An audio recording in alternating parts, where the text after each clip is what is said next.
Psychologist में हमेशा से ही मतभेद रहे हैं कि एक बच्चा या एक अडल्ट कैसे सीखता है।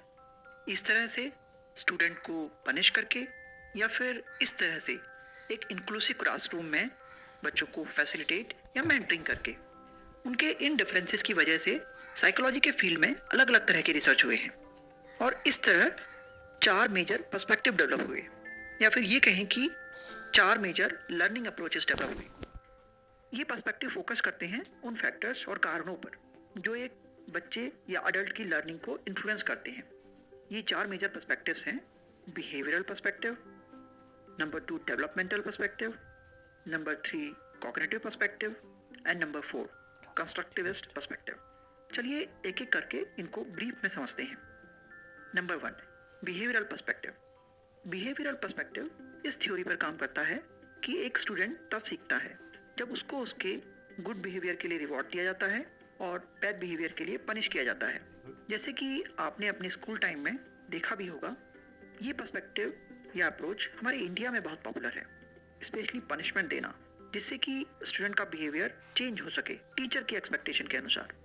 उदाहरण के लिए अच्छी हैंड राइटिंग पर टीचर का A+ देना या 1, 2, 3 स्टार देना, या फिर यूनिट टेस्ट में अच्छे मार्क्स आने पर टीचर का पेंसिल देना या फिर टॉफी और चॉकलेट देना। और हो सकता है आजकल कुछ up to date smart teachers Kinder Joy भी देते हों।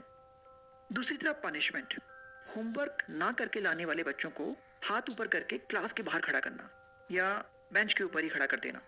दूसरी अप्रोच है developmental perspective. Developmental approach focus करती है इस बात पर कि जैसे जैसे बच्चे बढ़ती उम्र के साथ मेंटली और फिजिकली डेवलप होते हैं तो वह किस तरह से अलग अलग स्टेजेस में नई नॉलेज और स्किल्स को लर्न करते हैं। पियाजे की 4 स्टेजेस ऑफ चाइल्ड्स डेवलपमेंट इसका बहुत बड़ा एंड प्रोमिनेंट उदाहरण है। पियाजे के अनुसार एक छोटा बच्चा या स्टूडेंट इन 4 स्टेजेस में अलग अलग तरह के स्किल्स सीखता है और नॉलेज गेन करता है। जैसे कि फर्स्ट स्टेज में, जो कि बर्थ से 2 साल तक होती है, बच्चा ऑब्जेक्ट परमानेंस सीखता है कि कोई ऑब्जेक्ट या फिर उसकी बॉल अगर किसी बैरियर से छिप जाती है तो वो गायब नहीं हो जाती, वो बॉल फिर भी एग्जिस्ट करती है। और सेकंड स्टेज में, जो कि 2 से 7 साल तक होती है, उसमें बच्चे में सिंबॉलिक थिंकिंग डेवलप होती है। जैसे यहाँ पर 2 बच्चे 2 प्लास्टिक के ग्लास को टेलीफोन के सिंबल के फॉर्म में इस्तेमाल कर रहे हैं। तीसरी डेवलपमेंटल स्टेज, जो कि 7 से 11 साल तक होती है, वहाँ बच्चा लॉ ऑफ कंजर्वेशन सीखता है। अगर एक चौड़ी ग्लास से पानी किसी पतले ग्लास में डाला जाता है तो पानी की क्वांटिटी उतनी ही रहती है, ज़्यादा नहीं हो जाती, जैसा कि पहली नज़र में प्रतीत होता है। This is called law of conservation. और फाइनली चौथी स्टेज में, जो कि 11 साल से ऊपर होती है, वह एब्स्ट्रैक्ट कॉन्सेप्ट समझता है, जैसे love, hate, emotions, ethics, morality etcetera. Student की हर डेवलपमेंटल स्टेज को समझकर एक टीचर उसके अकॉर्डिंग अपनी पढ़ाई का तरीका, पैडागोजी या फिर टीचिंग लर्निंग मटेरियल को कस्टमाइज कर सकता है। तीसरा पर्सपेक्टिव है कॉग्निटिव पर्सपेक्टिव। कॉग्निशन का मतलब होता है वो सभी मेंटल प्रोसेसेस जिनका रिलेशन है लर्निंग से, जैसे कि perception, memory, emotions, motivation, attention, language, problem solving etcetera. Cognitive approach focus करती है इंटरनल मेंटल प्रोसेसेस के ऊपर कि कैसे एक स्टूडेंट सोचता है, सीखता है, चीज़ों को मेमोरी में रिटेन करता है और प्रॉब्लम सॉल्व करता है, या फिर इंफॉर्मेशन को कैसे प्रोसेस करता है अपने दिमाग में। It helps researcher gain a deeper understanding of how the human brain functions.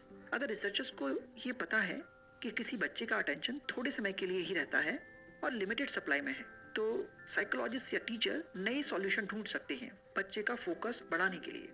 Number 4, constructivist perspective.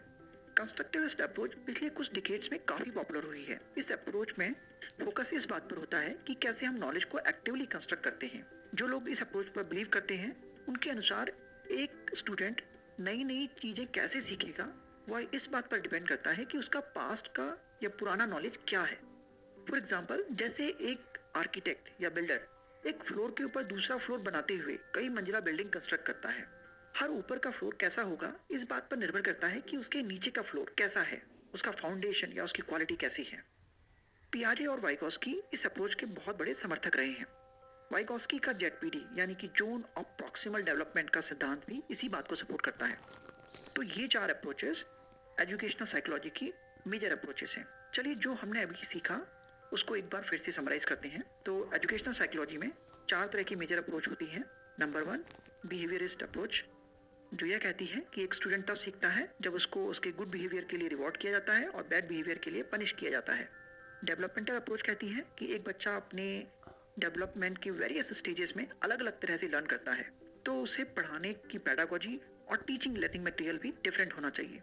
Cognitive approach बच्चे के emotion, perception, beliefs and memory पर ध्यान देती है, जबकि कंस्ट्रक्टिविस्ट अप्रोच के अनुसार बच्चे का पुराना बिलीफ और ज्ञान यह डिसाइड करता है कि वह कैसे नए नॉलेज को गेन कर पाएगा, एक मल्टी स्टोरी बिल्डिंग की तरह।